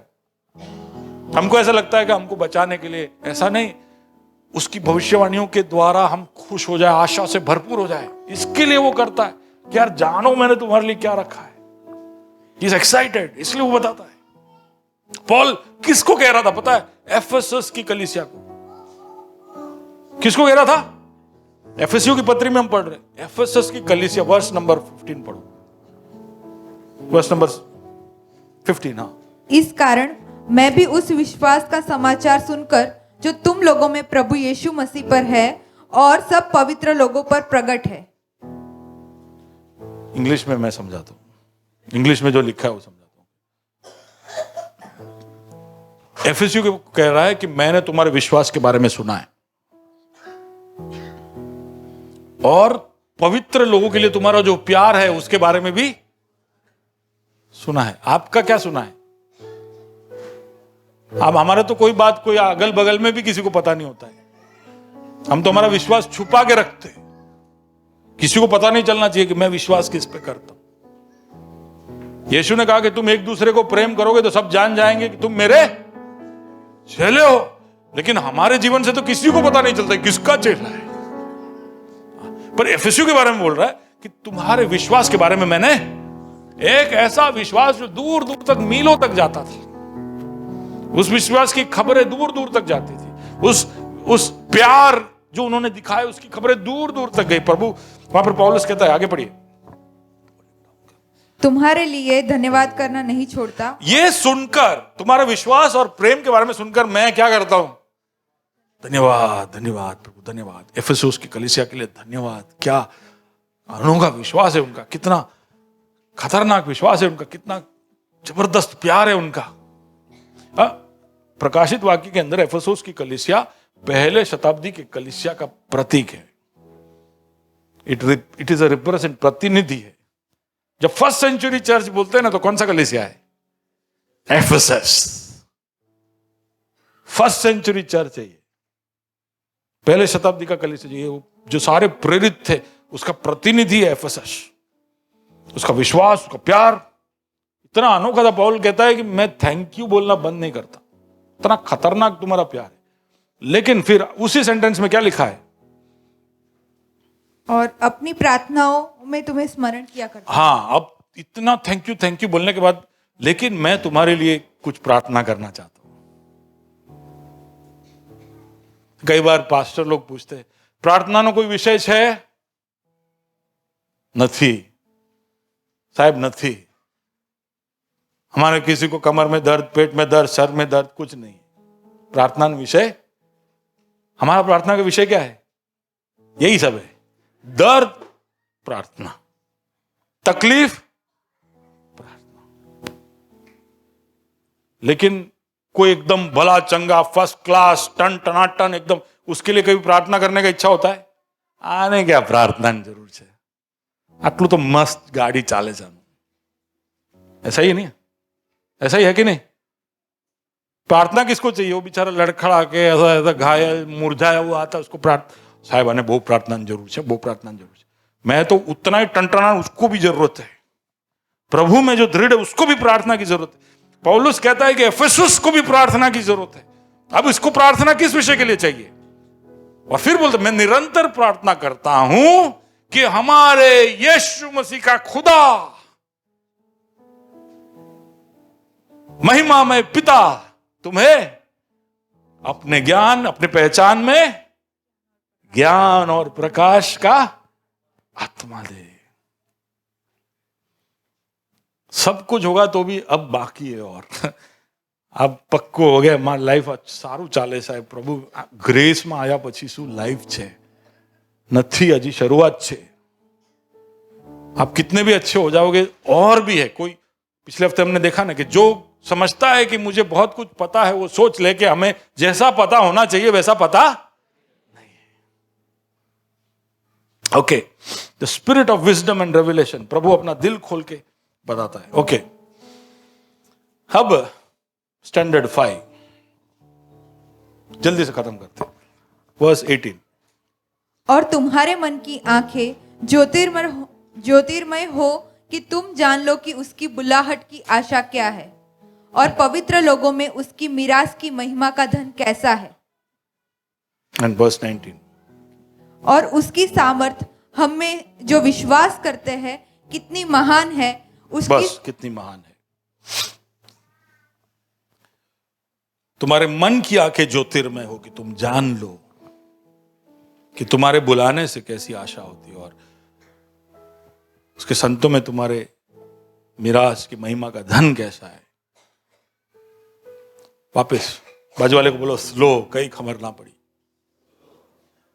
कुछ पता चला? मैं बोला कुछ पता चला? स्टैंडर्ड 5 थोड़ा टफ है। बाजू वाले को बोले टफ छे, स्टैंडर्ड 5 टफ है, जल्दी नहीं मिलेगा। वो बोल रहा है, पॉल बोलता है कि तुम्हारे मन की आंखें, मन की आंखें ज्योतिर्मय खुल जाए। ये कौन सा आंख है? किसको बोल रहा है? ये किसके लिए प्रार्थना है? एफेसस के लिए। ऐरे गहरे नहीं है, विश्वास और प्यार में एकदम आगे है, प्रभु के लिए जी रहे। उनको बोल रहा है, अब तेरे मन की आंखें, यानी तेरे गहराई के अंदर, मन की गहराइयों में एक ऐसा समझ तेरा उद्भव हो, ऐसा समझ उद्भव, ऐसा कुछ आंखें तेरा अंदर एक ऐसा समझ आए। अब यहां परिपक्वता की बात हो रहा है। ये वो एरिया है जिसके लिए मैं प्रभु को प्रार्थना कर रहा था, प्रभु मैं इनको समझा पाऊं, मैं इनको समझा पाऊं। क्या है सबसे पहला चीज? तीन शब्द है। ओके, सब इधर खांसी बंद सबके। ओके, आशा, बोलिए आशा, धन, सामर्थ, होप, रिचेस, पावर। पॉल बोलता है कि तुम्हारी मन की आंखें खुल जाए। Let the eyes of your heart, ऐसे लिखा है ना, be enlightened. Ephesians 1 verse 18। Colossians पढ़ रहे थे, ओके। एफिसियंस 1 वर्स 18। तुम्हारी मन की आंखें ज्योतिर्मय हो कि तुम जान लो कि तुम्हारे बुलाने से कैसी आशा होती है। सबसे पहली बात जो बता रहा है, को नेक्स्ट, यहां तुम्हारे अंदर तुम्हारे आशा के विषय में एक बहुत ही अद्भुत प्रकाश होना चाहिए। आशा क्या है? आशा वो है जो हमारा डेस्टिनेशन है, जहां हम पहुंचना चाहता है। होप, होप, होप, बोलिए होप। आशा, आशा यानी हमारा मुकाम, हमारा डेस्टिनेशन, हम जहां पहुंचना चाहते हैं उसको आशा बोलती है। तुम्हें प्रभु ने बुलाया, तो बुलाहट के अंदर तुम्हें डेस्टिनेशन में क्या मिलने वाला है उसके बारे में तुम्हारे मन में जोरदार ठंडक है, बड़ा इत्मीनान है, बड़ा कॉन्फिडेंस है। इसके लिए ये कहां से होगा पता है? पौल बोलता है ये तुम ऐसा सोच के नहीं उद्भव कर पाओगे, ये तुमको कहां से मिलेगा? यीशु का खुदा जो महिमा में पिता है, वो तुम्हारे मन की आंखों को खोलेगा। ये समय से आएगा, ये उसके ज्ञान में बढ़ते जाने से आएगा। आशा नहीं होगी ना तो हम चंचल, डरे हुए, एकदम बौखलाए हुए रहेंगे हमेशा, कोई भी परिस्थिति में। देखिए कुछ कुछ इमोशंस मैंने लिखा है वहां पर: भय, फियर, क्रोध, शर्म, हताशा, खालीपन, दोष, अकेलापन, नफरत, निसहायता, चिंता, दुख, हताशा। ये सब अलग अलग इमोशंस है जो हम पे हावी हो जाती है। आशा नहीं होगी ना जब, तब ये सब होता है। हमें ऐसा लगता है कि यार आशा से हम हिल जाएंगे, हम जो चाहते हैं उससे इधर उधर हम चले जाएंगे, भटक जाएंगे, हमारी चीजें जो हमें मिलनी चाहिए हमें नहीं मिलेगी। जब ये सब सोच हमारे मन में आता है तो हम हिल जाते हैं। पर तुम्हारी मन की आंखें खुल जाएगी तो तुम्हारे अंदर एक ऐसा ठंडक होगा जो आपके जज्बातों के ऊपर हावी हो जाएगा। यानी कुछ भी हो जाए, कुछ भी हो जाए, आप नहीं हिलोगे। हेलो, अब वो मेरे साथ, वो ऐसा, उसके वो ऐसा होना है ना तो दिल पत्थर का होना पड़ेगा, ऐसा आप सोचोगे। ऐसा नहीं है, दिल में सब हो रहा है, लेकिन आपको पूरा भरोसा है कि जो भी होगा इसका अंजाम तो प्रभु के हाथ में है। यानी नौकरी चली गई, नौकरी चली गई, नौकरी नहीं है अभी हाथ में, लेकिन रोज सुबह उठ के टेंशन नहीं होता है, नहीं होता है। शादी के 8 साल हुए, कौन स्निग्धा बोल रही थी, शादी के 8 साल हुए। अरे 3 हफ्ते पहले हमारा भाई जेरिन, जो आश्चर्य तेरे और विजेता गाने में गाता है, उसको कुछ ही हफ्ते पहले एक बेटी हुई 13 साल के बाद। कितने? 13 साल के बाद। 13 साल के बाद कौन आशा रखता है? लेकिन उनकी एक बहुत अद्भुत गवाही है, मैं भेजूंगा आपको। उनका गवाही उन्होंने बनाया कि किस तरह से वो प्रभु में दृढ़ रहे, स्थिर रहे। अच्छा, इससे भी खतरनाक मेरा एक दोस्त है, 20 साल पहले मैं उसको मिला था। कल मैं रात को उससे बात कर रहा था तो उसके फोटो में एक बच्चा बैठा है, छोटा सा बच्चा बैठा। मैं बोला कौन है ये? बोले मेरा बेटा है। मैं बोला कब हुआ ये? बोले पिछले साल, 11 महीने का है। हमारे शादी के 20 साल के बाद प्रभु ने हमको दिया।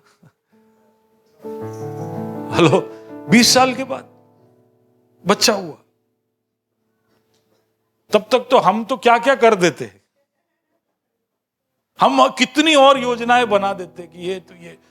मैं जानता हूं उसको, जिफी ओनन, बहुत ही अद्भुत प्रभु का सेवक। आराधना जब लीड करता है तो पूरा हॉल में हलचल मच जाती है। जवानों के बीच में वो सेवा जब करता, अभी वो खास मुसलमानों के बीच में काम कर रहा है। उसने अपने विश्वास को नहीं छोड़ा, दृढ़ रहा। दोनों पति पत्नी जहां भी जाओ हंसते खेलते, लोगों के जीवन में खुशी फैलाते। उनको नहीं मिला है उनको जो चाहिए, लेकिन जो करेगा प्रभु सही करेगा। प्रभु उसके वक्त में हमें जो देना है देगा। अरे 20 साल के बाद, हालेलुया, हमारे बुलाने से कैसी आशा होती है। मेरा अंजाम, इसलिए पौल कहता है कि जो कुछ भी है हमारे भलाई के लिए वो उत्पन्न करता है। ये बोलने से नहीं, इसको मन में बिठा देना पड़ेगा। तो तब आके आप बोलोगे ना, एकदम हताश निराश करने वाली बातें भी आप बड़े कॉन्फिडेंस के साथ आके बोलो, साहब लगन टूटी क्यों, नहीं सॉरी लगन टूटी, सगाई टूटी क्यों, नौकरी जती रही, साहब फैक्ट्री बंद थी गई, एकदम क्या है बोलो ना, और कुछ है जो आपको हिला देवे। नहीं वो नहीं बोलेंगे, वो फेल थी गई, नहीं बोलेंगे। मैंने डायबिटीज है साहब, मैं कैंसर है, बोलो ना क्या हिला देगा आपको। वो चला गया, प्रभु के पास चला गया। ये ऐसी सारी बातें भी जब होगी ना, तो मन के अंदर एक ठंडक है, अद्भुत ठंडक है।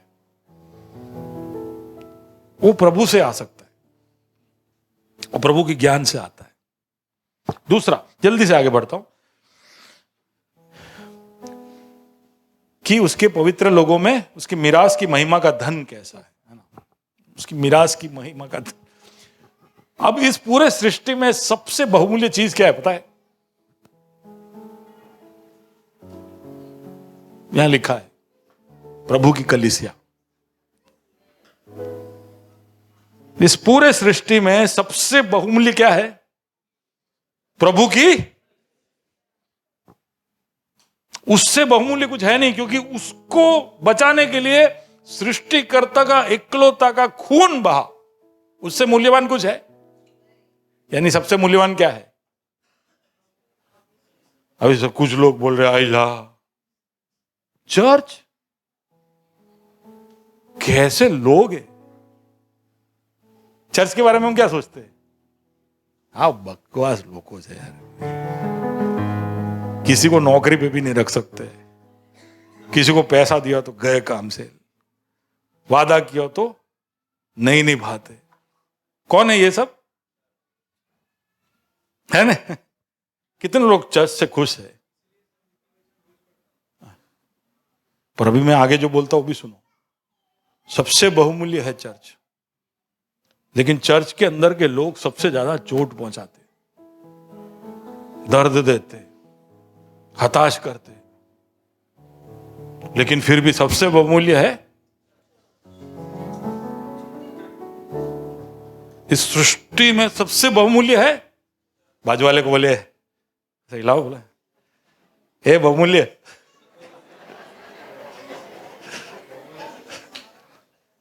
सोनल, अनुपमा को हिला के बहुमूल्य, बहुमूल्य हो गया। एक और बार करो ना, तो क्या मूल्य कम हो जाएगा? मेरे लिए कर दो। बहुमूल्य, बहुमूल्य। आप उसको जैसे भी देखते होंगे, लेकिन वो सबसे बहुमूल्य है। यानी कलीसिया प्रभु के लिए बहुत ही वैल्यू रखता है। आप उसके बारे में जो भी सोचते होंगे, आप ग्रेस कलीसिया में या कोई भी कलीसिया के लोगों को देख के आप कुछ भी सोचते होंगे। मेरे को याद है, मैं जब धोलका गया था, तो वहां पर हम पहली बार जहां पर पवित्र आत्मा का अनुभव हुआ था, धोलका बॉयज हॉस्टल, अलायंस का हॉस्टल है, ठीक है, एकदम वो 100 साल पहले जो हालत में, वो आज भी वही हालत में, उसमें कोई पेंट भी नहीं किया।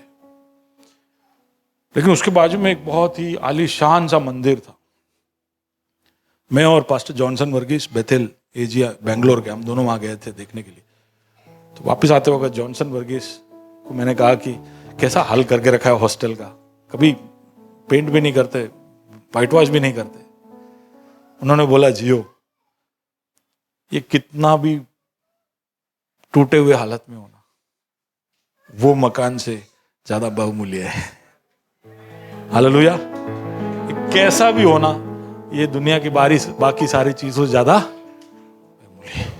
यानी प्रभु आपके मन की आंखों को खोले ताकि आप जब कलीसिया के लोगों को देखो तो आपको याद आए कि ये बहुमूल्य है, और वो जैसे भी हो आप मन बनाओगे मैं इन लोगों को प्यार करूंगा। प्रभु के लोगों की तरफ का आपका रवैया प्रभु जैसा हो जाएगा। वो तभी हो सकता है जब प्रभु आपके मन की आंखों को खोले, नहीं तो आपका तर्क बोलेगा एकदम थर्ड ग्रेड लोग है। क्योंकि इनकी ज्यादा पहचान में आओगे, जितना करीब जाओगे आपको दिख जाएगा कि क्या है। और हम सब डिफेक्टिव पीस है, हम सब। हाँ है, चर्च में ऐसे ही लोग आते, डिफेक्टिव है वही आते, बाकी सारे लोग राजपथ क्लब में जाते। जो डिफेक्टिव है वो सब इधर आ गए, रोज संडे सुबह आके बैठ के सुन रहे। बराबर है ना रोमिल? डिफेक्टिव है कि नहीं अपने? लेकिन मैं तो तेरे को प्यार करता हूं। I have to choose to love you. वो मन की आंखों के खुलने से आता है ऐसा प्यार, अद्भुत प्यार, जो दूसरे की गलतियों को देख। प्रभु कितना प्यार करता है हमसे। आपको लगता है कि आपका जीवन को देख के वो ऐसा सरप्राइज हो जाता है कि मैंने इसको बुलाया था तो ऐसा नहीं सोचा था कि सोनल ऐसी निकलेगी? नहीं होता है। प्रभु को कोई सरप्राइज नहीं होता, बट ही लव्स अस। फिर भी वो बोलता है मैं इसके लिए जान दूंगा। वो मन की आंखों के खुलने से होता है। Okay, can you move? प्रभु का कलीसिया वो सृष्टि है जो मनुष्यत्व और दिव्यत्व दोनों को दर्शाएगा, यीशु मसीह के जैसे। जैसे यीशु मसीह 100% प्रभु है, परमेश्वर है, और 100% इंसान है, उतना ही अद्भुत उसका क्या है? बाजू वाले को बोलियो, बहुमूल्य। तू यीशु जैसा है। दिव्यत्व और इंसानियत दोनों का अद्भुत मिश्रण है। ये प्रभु की योजना है। देखिए एक बात जो मुझे, मेरा दिमाग को सारे फ्यूज उड़ा दिए। एक बात बताता हूं मैंने कभी सोचा नहीं ये बात के बारे में।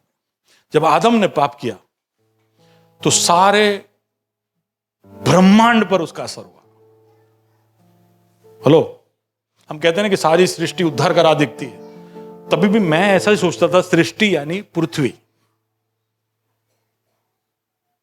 लेकिन आदम के पाप करने से पूरे आकाश गंगा पर ही नहीं, सारे गैलेक्सियों पर उसका असर हुआ। कैसे पता? पास्टर को पूछो कैसे पता? कैसे पता? क्योंकि second law of thermodynamics, entropy of the universe will increase, यानी इस ब्रह्मांड के अंदर डिसऑर्डर, अराजकता बढ़ते जाएगी। वो पाप के श्राप की वजह से हुआ है। पाप की वजह से एंट्रोपी आया, और वो पूरे ब्रह्मांड में वो एक ही नियम है फिजिक्स का जो पाप की वजह से आया है, और वो केवल पृथ्वी पर नहीं, हर ग्रह पर है, हर तारे पर है।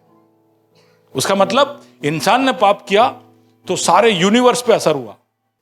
इंसान के पाप का असर किस पे हुआ? उसका मतलब क्या है? इंसान की प्रभुता किन चीजों पर है? हेलो,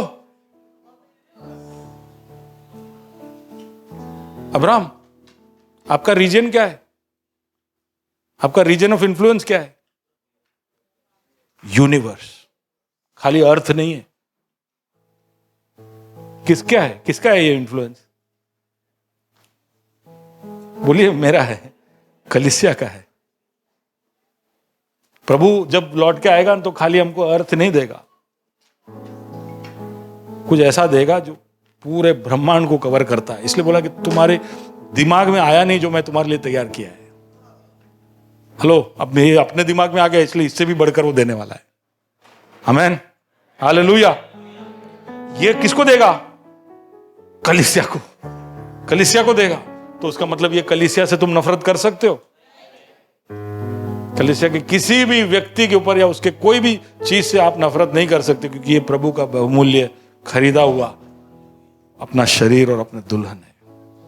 यहीं पे बंद करते। लेट्स सिंग यीशुआ, दैट सॉन्ग, यीशु मसीहा, सॉरी।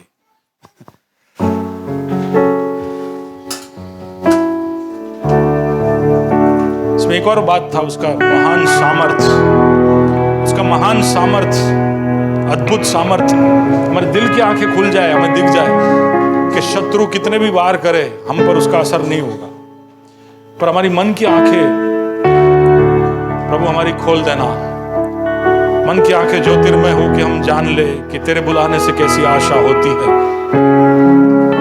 तेरे पवित्र लोगों में हमारे मिरास की महिमा का धन कैसा है और तेरा सामर्थ्य कितना महान है। प्रभु जी हमारे ज्ञान, तेरे ज्ञान में हम बढ़ते जाए। ओ हालेलुया।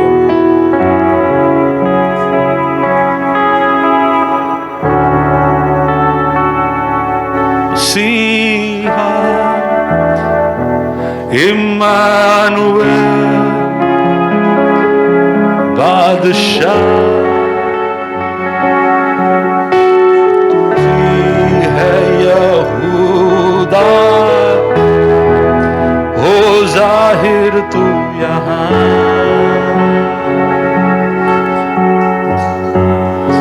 यीशु मसीहा इम्मानुएल बादशाह,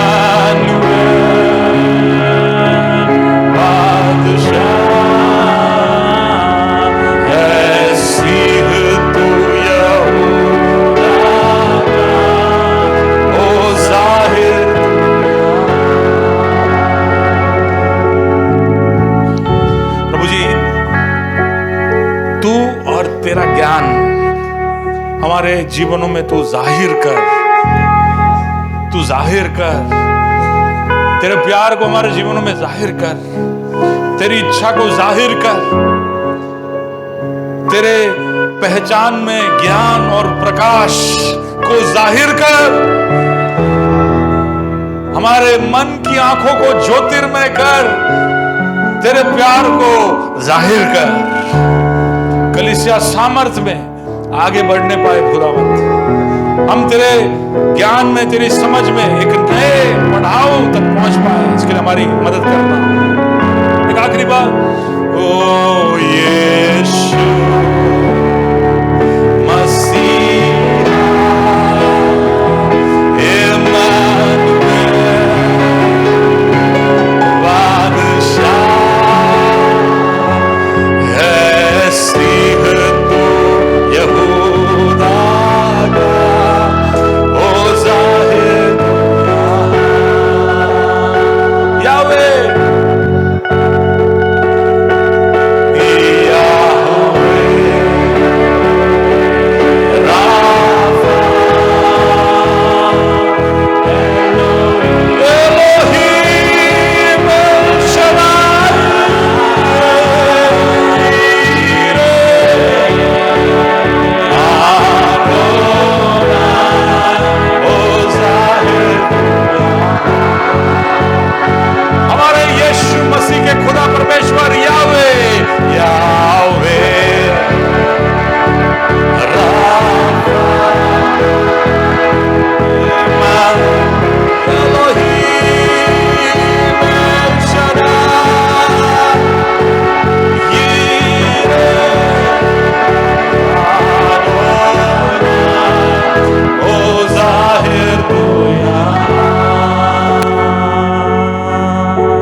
हमारे यीशु मसीह, हमारे परमेश्वर, हमारे उद्धारकर्ता यीशु मसीह के परमेश्वर, हे यहोवा, हे खुदावन, हे सृष्टिकर्ता, हे सर्वोच्च परमेश्वर, हम अंगीकार करते हैं कि हम अलग अलग अवस्थाओं में हैं, लेकिन जिन जिन अवस्थाओं में हैं वहाँ हमें तेरे ज्ञान की जरूरत है। जितना हम तुझे जानते थे उससे भी कई कई कई गुना ज्यादा हमें तेरे ज्ञान की जरूरत है परमेश्वर।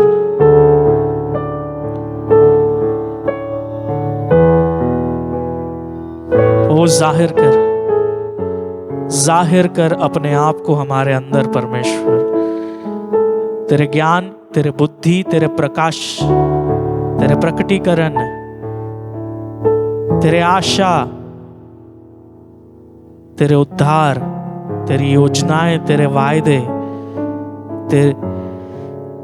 तेरे उस मिरास, हर बात का तो प्रकटीकरण हमें दे परमेश्वर। ये सारी बातें हमें उपलब्ध है तेरी आत्मा के द्वारा। बस उस आत्मा को हमें एक और बार नवीनता के साथ उंडेल। Give us a fresh anointing of your Holy Spirit. Your Holy Spirit knows your heart. Your Holy Spirit is the mind of Christ. तेरा सारा ज्ञान तूने तेरे पवित्र आत्मा के द्वारा तूने हमें दिया है। उस आत्मा की भरपूरी और एक नई ताजगी को मांगते हैं, ताकि उसके द्वारा हम तेरे ज्ञान में चल सके परमेश्वर। हम शायद स्टैंडर्ड 1 में है, 2 में है, 3 में है, 4 में है, या शायद 5 में है, जहां कहीं पे भी है, हमें फिर भी तेरे और ज्ञान की जरूरत है। Oh, we are nothing without you. We are nothing without you. We need you. Reveal yourself. Manifest yourself. जाहिर कर, यीशु मसीह के नाम।